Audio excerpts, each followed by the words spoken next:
Yang Guifei was known as one of the 4 beauties of ancient China.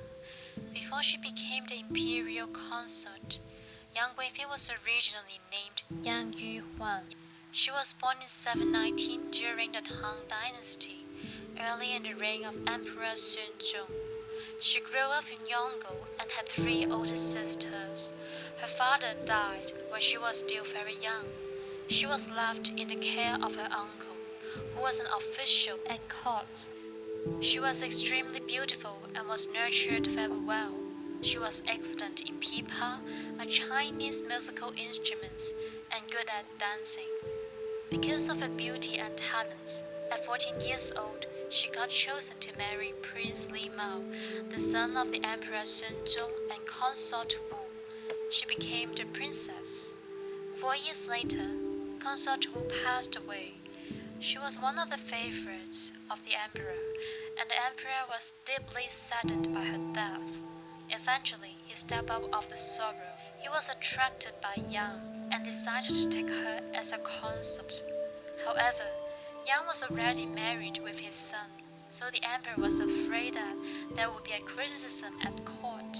Therefore, he bestowed his son a new wife and arranged Yang to be a nun, and she resided in the Taoism temple in the palace for a temporary time. Over the period, she continuously disguised herself to make visits to the emperor. In 745, the emperor finally achieved his goal of making Yang an honored imperial consort. She was given the title Guifei. In the ceremony, the emperor put a gold dangling ornament on her hair. It was expensive and exquisite that showed the status of Yang Guifei. Yang Guifei soon became the favorite of the emperor. With the growing power, she began to promote her family.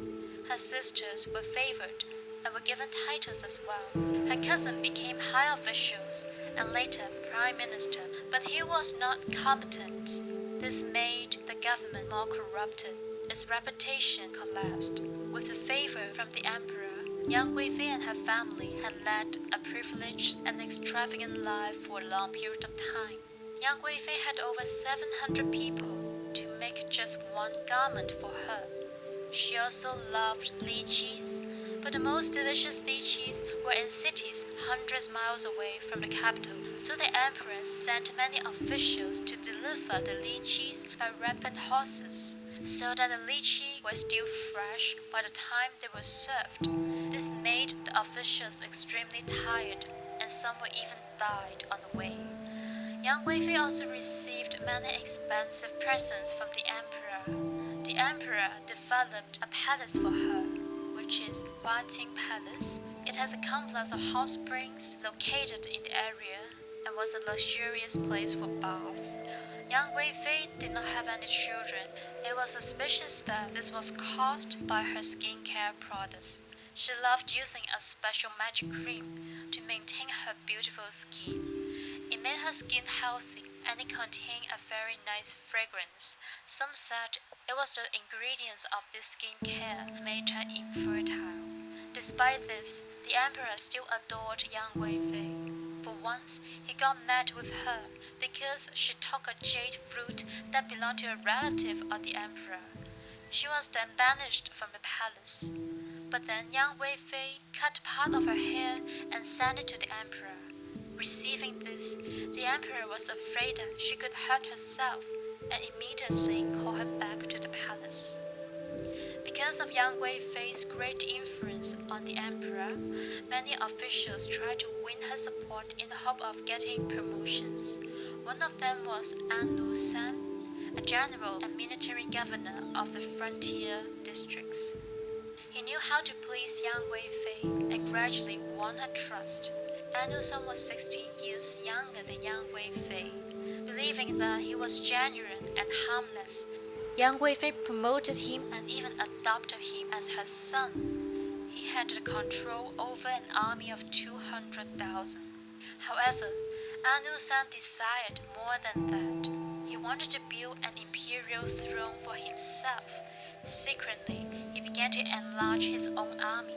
In the winter of 755, Anu San launched a rebellion with an excuse to reach the court of evil minister.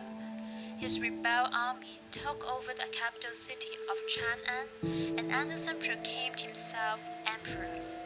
The emperor, Yang Guifei, and prime minister fled the palace to Zhaojun. Unfortunately, the army kept chasing them, and finally they got caught near Mawei Quartier Station. The army killed the prime minister and forced the emperor to kill Yang Guifei. It was said that Yang Guifei hung herself and died at only 38. But did she really die there? Some legends suggest an alternative ending. The woman who died was a lady in waiting, not Yang Guifei. The real Yang Guifei managed to escape to Japan. She fled China on a boat and landed on the Mukatsu Peninsula. A Japanese rumor states that Yang Guifei has been rescued and lived her remaining life here in Japan. In Japanese, she was known as Yokihi. She has remarried and has lived peacefully for 30 years. Finally, she died from illness at 68 years old. Clearly, Yang Guifei was one of the most influential women in Tang Dynasty, but perhaps we will never know which was her real ending of a dramatic life.